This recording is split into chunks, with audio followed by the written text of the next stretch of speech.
What's going on, everyone? This is Gainz Gaming. Today we are going to be talking about Season of Conquest commanders, including pre-season conquest commanders, which ones are going to be the best for your account. So we are going to be talking about free-to-play, high spenders, medium spenders, infantry, cavalry, archers, leadership, all that kind of stuff in this video.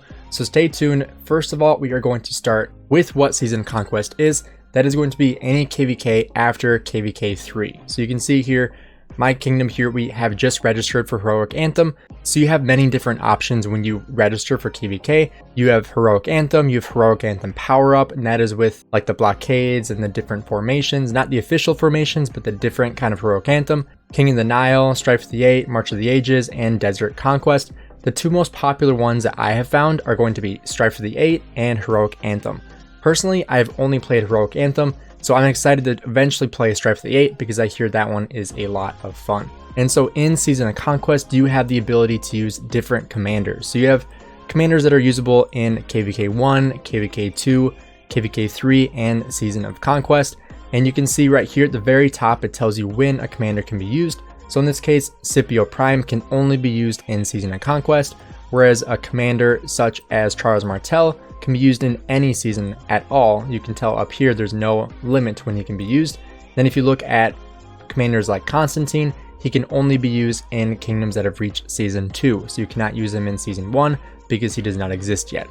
And so that is a discrepancy between Season of Conquest commanders and commanders pre-Season of Conquest. So first of all, different commanders serve different purposes. You have commanders that are better for open field, you have commanders that are better for rallying, you have commanders better for garrisoning. And so today we are going to be primarily talking about open field commanders, not so much commanders that are going to be garrison or rally heavy, simply because that is a topic for another video where we talk about the best rally pairs, the best garrison pairs, all that kind of stuff for different troop types. So today we are going to be primarily talking about open field pairs for Season of Conquest, and that includes commanders that will be usable in pre-Season of Conquest. That way you know what you can invest in if you are not in Season of Conquest yet.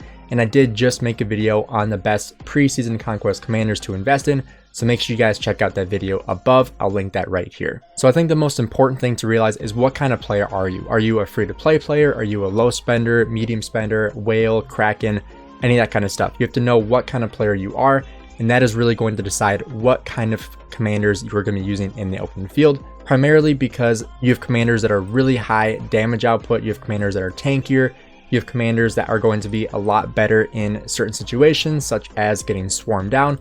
So if you wanted to use like Pakal and Herald, that is kind of a laughable march in this time in Rise of Kingdoms, simply because you can just put a ton of counterattack damage on it and just run it out on the open field. You'll rack up a huge hospital bill, but you'll get a lot of kills doing it. That's kind of something that is better for whales because they can afford the hospital bill, but for free-to-play and low-spend players, they're just not going to have the resources saved up. Obviously, I do over a long period of time of being free-to-play. I tried my best not to spend a ton of resources that I had in my bag, so I've saved up tons of resources, but that is not really a strategy that is very usable for free-to-play or low-spend players. So first of all, we're going to start with free-to-play and low-spend players. I'll put timestamps down below, so if you guys are whales or high spenders and you want to skip ahead, feel free to do that and just look at the timestamps below. But first of all, for free-to-play players, the most important thing you have to realize is you are not going to have a very high VIP level, such as myself. I am VIP 15.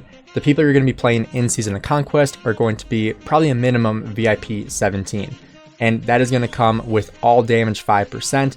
If they're VIP 18, they're going to have extra troop capacity, they're going to be faster, and they're not going to spend as many resources as you are healing, so they can afford doing that Pakal Herald thing that I was talking about, or Attila Takeda, or any of that kind of stuff. So you have to understand that you are at a huge disadvantage being free to play or low spend in the Season of Conquest, also because of crystal technology. If you're not aware of crystal technology yet, that is going to be in Season of Conquest. So if you look at the rules here, you can scroll down, you can look at special content. You can see there are crystals in Season of Conquest, and that is going to come with crystal technology, which is a huge advantage in Season of Conquest. And the people who are maxing crystal technology are going to have a huge upper hand over you. So you have to know what kind of commanders you should be investing in to make sure you are not getting annihilated on the open field. The other thing about free-to-play players is that you should not be prioritizing any garrison commanders whatsoever. So you should not go for Zenobia, you should not go for Flavius, you should not go for any garrison commander. you can see here I don't really have any garrison commanders unlocked because I just really don't need them. And so I just never bothered unlocking them because I have no purpose for them at all, because I will never be a garrison captain. Second of all, you want to make sure you're not prioritizing commanders that are better for rallies. So for example, XY is pretty decent in the open field at this point, but he is mostly a rally commander similar to Attila. And so these are commanders that you kind of want to stay away from. They're still really good in the open field, but for free to play and low spend players, they're just not going to be as good. Similar to Tariq here, who is new in the game. Not really a great open field commander for low spenders, simply because a lot of them are Mightiest Governor commanders too. And so it's going to be a lot harder for you to get these commanders in the first place, and they're just not really commanders that are going to serve you the best in the open field. So in my opinion, for free to play and low spend players, there are 3 commanders you should be prioritizing, and that is going to be Boudica, Scipio Prime, and Nevsky. These are the top 3 commanders that you should be working on in order to get the best marches in the open field. You can run 1 infantry, 1 cavalry, and 1 archer march. Personally, I like running more infantry for free to play and low spenders simply because it's a lot easier to heal, and the commanders are also easier to access for free to play players and low spend players simply because the better commanders are typically on the wheel. So for free to play players, you have commanders such as Scipio Prime, you have Harold, you have Guan, you have Alexander the Great, you have Charles Martel. Obviously, Charles Martel is not as good currently in Season of Conquest, but he still has a good amount of counterattack damage and defense that free-to-play players need, just because, like I said, they're going to be at a huge disadvantage in Season of Conquest. And so, personally, I think the commanders that you should be working on is going to be Boudica with YSG, and that's going to be a commander that you most likely have expertise anyway from KVKs 1 through 3. So Boudica YSG, you can use Nevsky with Mehmed, and that's a pair that I use currently right now. And that is until I invest more into Joan, and that would be my suggestion as well, is once you get your Nevsky finished, then you can start working on your Joan, and that is a really good pair that you can run is Nevsky and Joan. And then finally is going to be Guan and Scipio Prime, and that is going to be a really good pair. If you have Guan finished up and you still have Alex, you can run that until you finish working on Scipio Prime. These are the top 3 pairs I would recommend for free to play and low spend players to prioritize. It's going to be Guan Scipio or Guan Alex, Nevsky Mehmed, and then Nevsky Joan, and then Boudica and YSG. And if you want to expertise Nebu, that would be another good option as well for Boudica and Nebu. And a lot of people have asked me if Sargon is a good option for free to play players. And personally, I think he's going to be really good in the open field. I will be personally investing into him. And I think a really good pair that people are not really talking about, I know Omniarch made a video about this, and I've been saying this for a while too, is I think Sargon and Ethel is going to be a really good pair for free-to-play players and low spenders, simply because Ethel can hit 5 marches at a time with her active skill, which is very rare for AoE commanders, and it also doesn't decrease the amount of damage that she does. Plus, there's a huge debuff that she does on those commanders as well. A 30% decrease in attack, defense, and health is absolutely phenomenal for the open field. Pair that with Sargon's debuffs, and that is just absolutely insane, pairing Sargon and Ethel, and I think that would also be very viable for free-to-play and low-spend players. However, I don't think it is the best option. I still think Guan Scipio is going to be better. That's why I say to be hesitant investing into Sargon until you have these 3 pairs finished up. For moderate to low high spenders, I would say that your availability for more marches opens up because you're most likely going to have at least 5 marches on the field, potentially 6 or 7 depending on how high of a spender you are. And that's kind of the cutoff that I'll use, is like the max that you're going to field is 6 marches. And then when we get to Whale and Kraken, then we will talk about 7 marches. So for medium and high spenders, your availability for resources kind of opens up, speed ups as well. So you're not really limited by VIP or crystal technology because you're most likely maxing out all the pop-up bundles. You're getting some gold chest as well with crystals. And so that is another thing to take into account, is that you're most likely a much higher spender. And so you're doing a lot more bundles with crystals and you are really leveling up your crystal technology.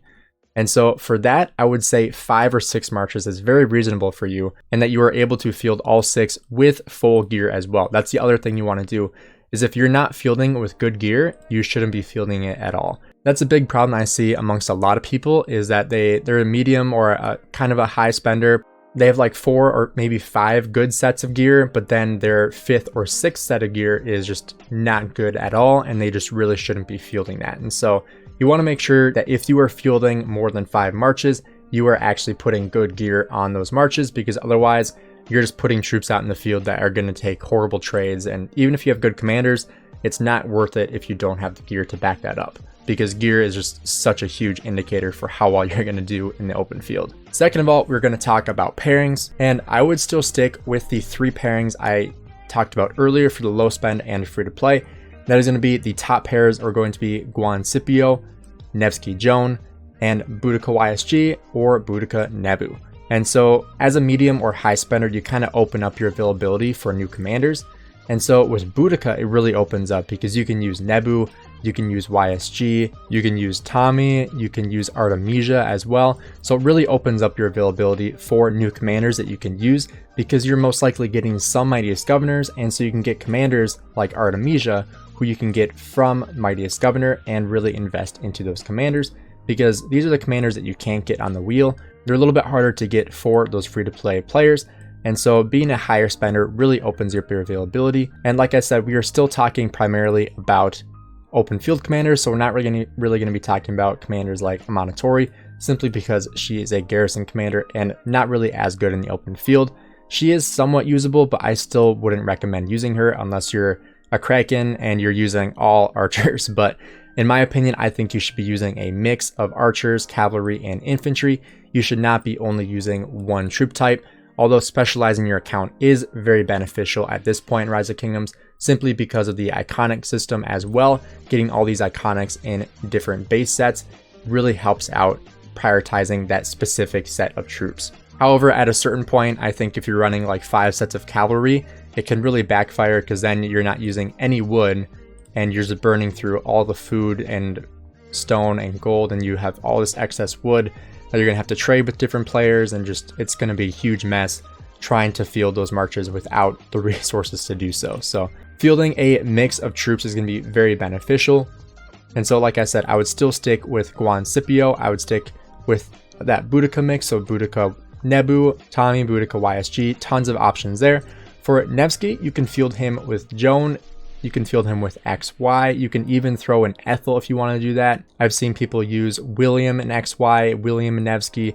There's a ton of different options. However, I think still the best option to use is going to be Nevsky with Joan, and then you could potentially also use XY and William. I know it's a very popular pair as well. Or you could use XY and Joan and use Nevsky and Attila. I think that's also a really good pairing that people like to use. Attila Nevsky is very good in rallies and also good in the open field. I have traded very negative against Attila Nevsky simply because if you ignore him, he annihilates you with Nevsky, and if you swarm him, he hurts you with Attila. And so that's one thing to take into account as well, is you want to make sure you have a balance. Something that's going to hurt when you swarm it and still hurt if you don't swarm it. So it's really hard to deal with those commanders because they are such a problem on the field. So I think the best marches for cavalry are going to be Nevsky Joan, XY Nevsky, XY Joan, and Attila Nevsky. And then if you want to throw in some William, you can throw in Saladin William. If you want to bring Saladin back, you can throw in XY William, and you can throw in Nevsky William. For infantry, this really opens things up because infantry is kind of been revamped with new commanders such as Scipio, Tariq, and Sargon. And so this really opens things up, and people are still kind of experimenting with this. So I'm going to give you guys my best advice on what I think you should do with infantry. And being an infantry main player, I am really excited about Tariq and Sargon and being able to implement them into my murder ball as well, because I typically run at least 2 and sometimes 3 infantry marches, and I'm looking to expand in my infantry right now. So currently what I use for my infantry is Guan with Scipio, I use Harold and Alex, and then my third march that I really don't field that often is Charles and Constantine, which is just kind of a horrific march. That's why I really wanted those new infantry commanders to come in so I could stop trying to field those 3 marches that are just adequate and being able to upgrade them into new marches. And so I really didn't field Charles at all. I usually only fielded 4 marches. If I was just looking at getting like a swarm on one player because they were out of position, like right next to my city, I would bring my Charles out to tank, and then I would bring the other marches out to swarm that march down. So I think the best commanders are for infantry are, obviously I still really like Guan Scipio. I still think that is the best march in the game, specifically for infantry. I think that's the best open field march in the game right now.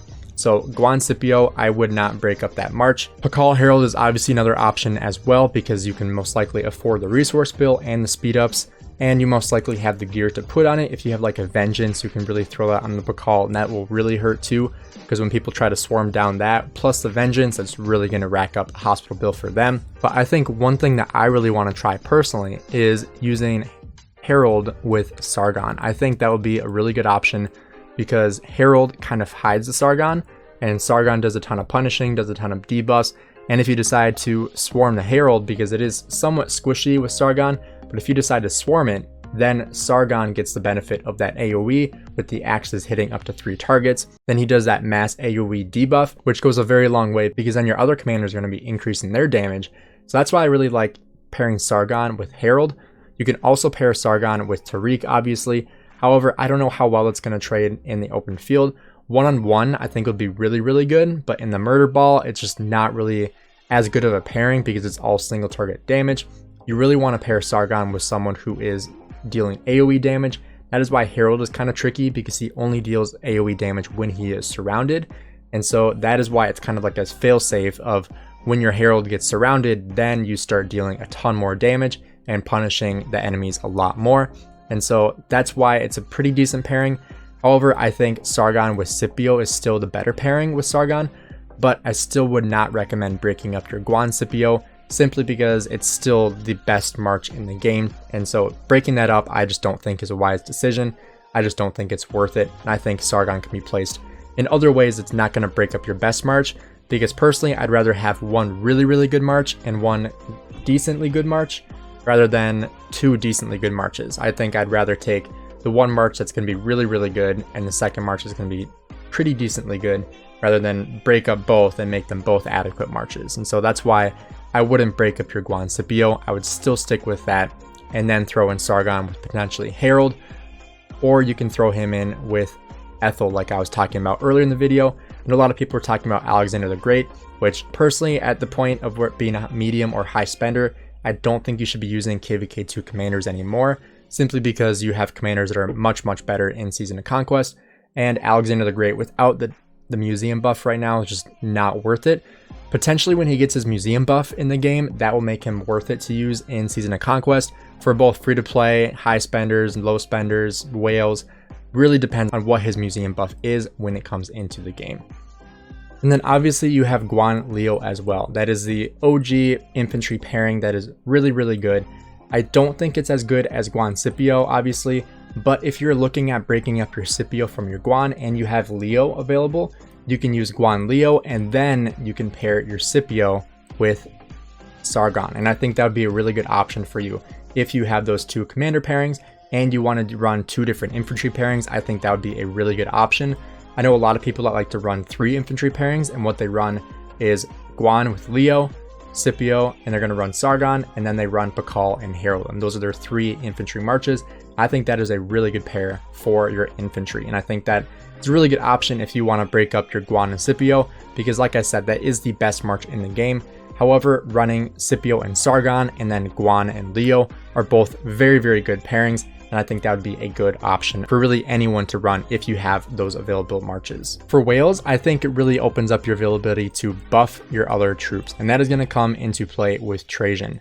And I think that is a commander that really high spenders and whales and Krakens are the only ones that should be using Trajan, simply because he is going to trade horribly. Your hospital bill will be insanely expensive with Trajan. And so running like Trajan Ethel is a really good option because it buffs and debuffs, does some AoE damage. I've seen people run Trajan and Herald for the extra counterattack damage, and if you get swarmed down, which you most likely will running Trajan, you're going to deal a little bit more damage with Herald's AoE. So that is a really good option. I know a lot of other people like to run with Honda. I think that's also a really good option for whales and Krakens. Even high spenders, I think it's a good option because you can really pair him with anybody and he's going to trade pretty well. Just his AoE damage is really, really high with 2500 damage factor. Although you really want him to be the primary, you can pair him with really anybody. He's going to trade well. I've seen people do Honda and Joan, and that trades really well. I've definitely gotten her against a Honda Joan. That's definitely an interesting pairing. But I've seen people use Honda with just about every commander, and he trades pretty well.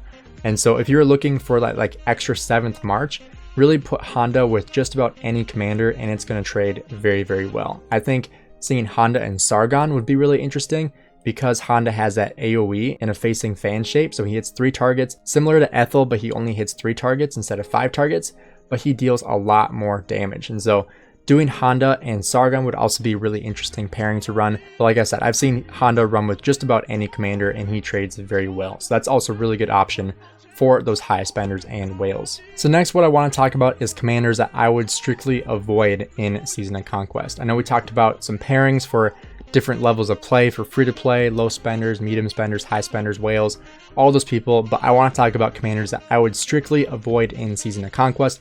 I talked a little bit about this in my previous video, commanders that you should invest in KVK 2 and 3, but today we're going to talk about commanders that you should not use in Season of Conquest, both including KVK 2 and 3 commanders and including Season of Conquest commanders.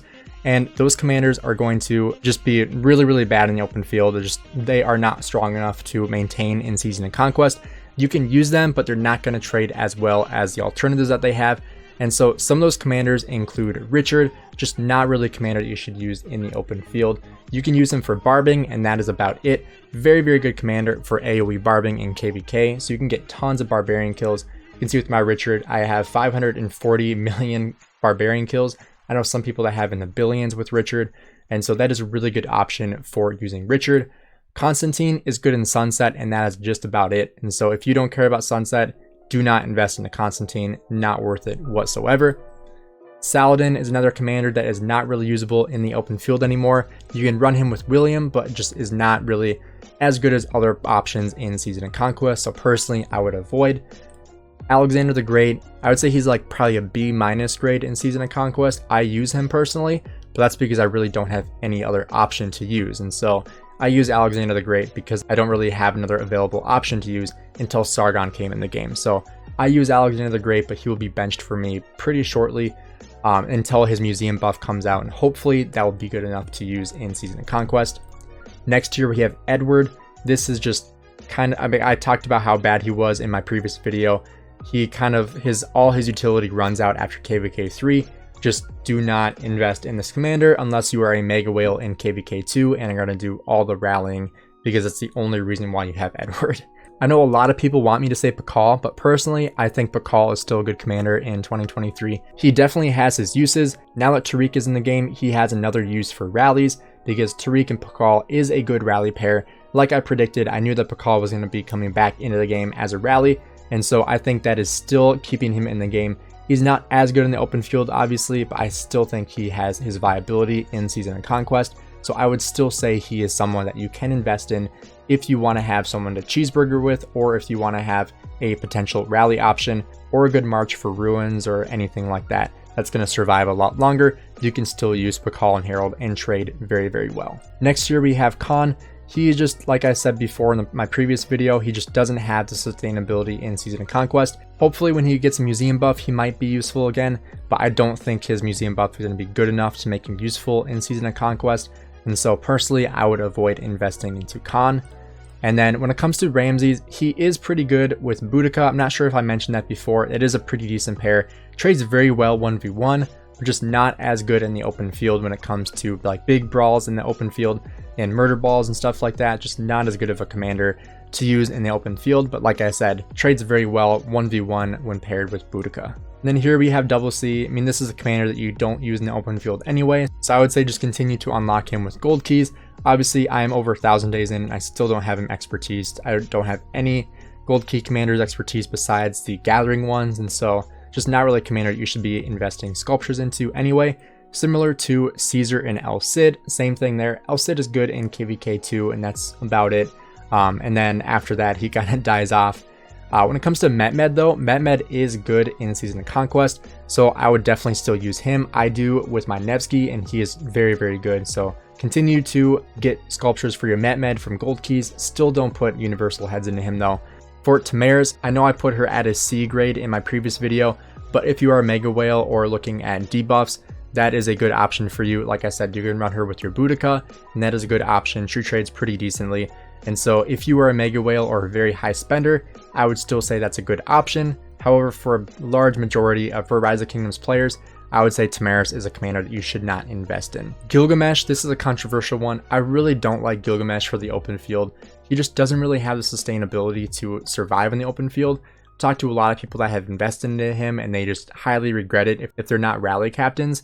And so Gilgamesh is just a commander. If you were not rallying, I would avoid investing in Gilgamesh. You can still unlock him for potential bastion skills in the future, but I would say do not invest fully into Gilgamesh if you are an open field fighter. Freddy, like I said before, with key commanders, just not really a good option here. Mulan, similar to Constantine, she is good at buffing, and like I said before, with the Krakens, with buffing marches, that's really the only people that should be using Mulan, are people that are going to put gold heads into her and really buff in the open field with like Trajan and Constantine, or if you just want a good commander for Sunset, that's really what Mulan is here for.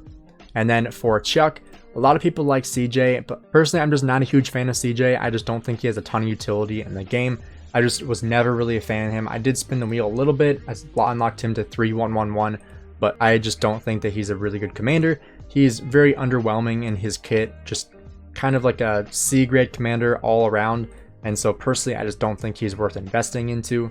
Thutmose the third, obviously gold key commander, good in KVK 1, potentially KVK 2, but after Edward comes in the game, I think Edward kind of replaces him. And so personally, I would not invest in the Thutmose. He has 0 survivability throughout the game in KVK 3 and beyond. And so I would say I highly avoid investing anything into Thutmose beyond anything you unlock in gold keys. Charlemagne is kind of a no-brainer. Do not invest anything into Charlemagne. Cyrus is another commander that I really am just not a huge fan of. I just don't think he's that great in the open field. I know some people are huge fans of him, but personally, I just don't think he's that great. He is good for hitting barbarians because he has that circular AoE.